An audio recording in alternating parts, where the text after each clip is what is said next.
เรื่องรักสถาบันเสริมคุณธรรมน้อมนำวิถีพอเพียง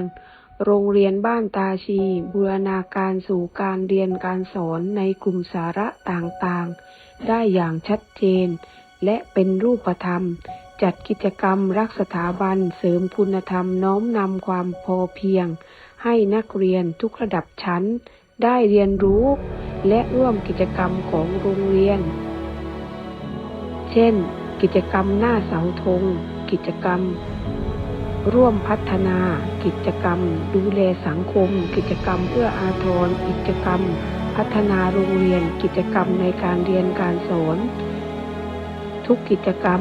ได้บูรณาการนักเรียนให้มีคุณธรรมและวิถีความพอเพียงทั้งหมดพร้อม3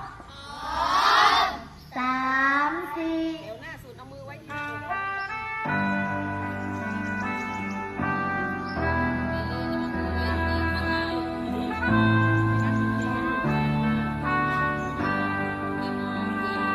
มีใครถามว่าเธอคือชนชาติใด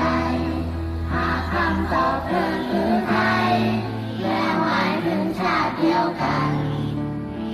คือบ้านหลังนี้ที่เราทุกคนผูกพัน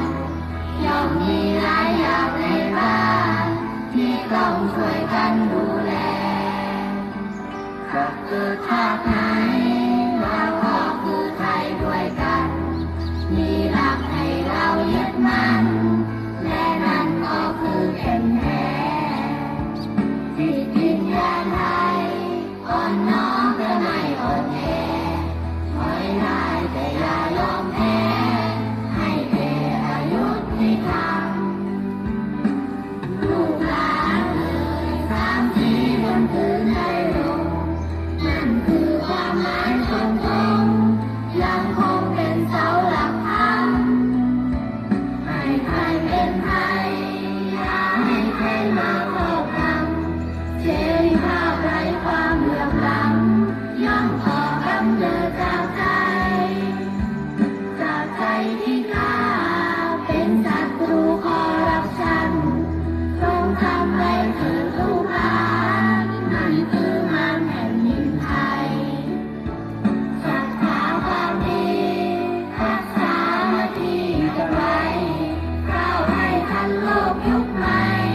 เปิดใจรับการเยียนแทน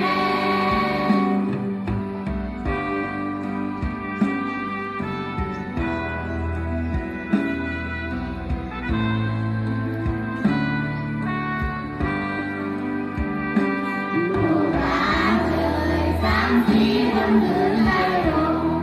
นั่นคือความหมายตรงๆยังคงเป็นเสาหลักธรรมให้ไทยเป็นไทยอย่าให้ใครมาครอบงำเสรีภาพไร้ความเหลื่อมล้ำย่อมก่อกำเนิดจากใจที่กล้าเป็นศัตรูคอร์รัปชัน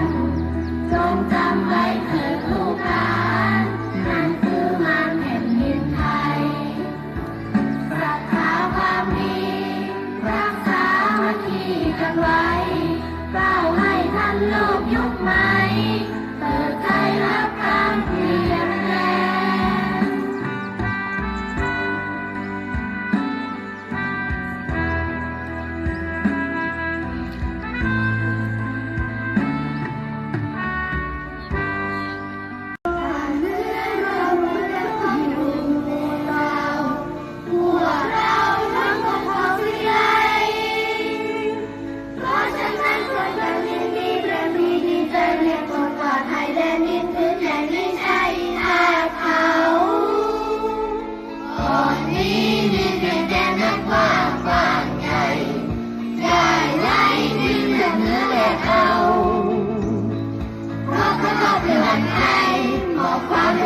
พวกเราแต่ครั้งนามกับเขาชาติเราเขาเรียกชาติไทย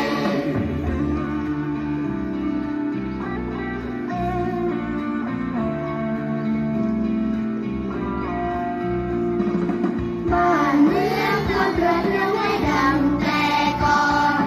แน่นอน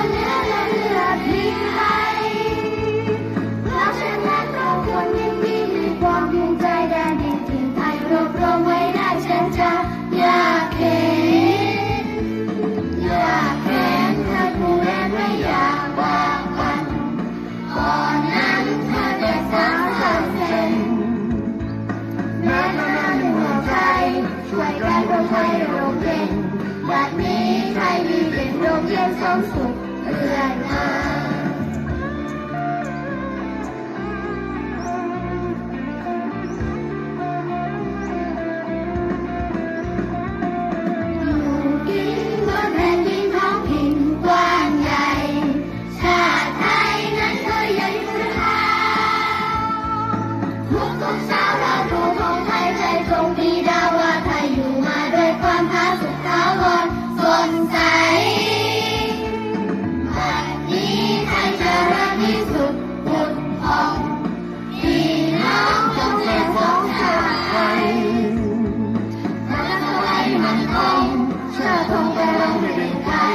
ชาติเชื้อเรายิ่งใหญ่ชาติไทยบ้านเกิดเมืองน